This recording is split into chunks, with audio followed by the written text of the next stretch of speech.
Mliječna energija u ulozi ogrevnog energenta i to je moguće u farmi koja koristi najmoderniju tehnologiju. Mlijeko se hladi na nekih 18 stepeni i sva oslobođena energija, znači iz mlijeka, dalje se koristi ovdje za podna grijanja u cijelom izvozištu.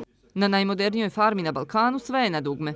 Kreće se u izgradnju biogasa, pogona biogasa, kapacitet 1,2 MW električne energije, 1,6 MW toplotne energije, znači supstrat, humus i ostali proizvodi. Kroz pogon biogasa biće prerađeno kravlje gnojivo. Realizacija ovog projekta ima višestruku namjenu. Dodatni prihodi za farmu i očuvanje životne sredine su samo neki od njih. Bioplin je rješenje to što je ujedno to ekološki aspekt.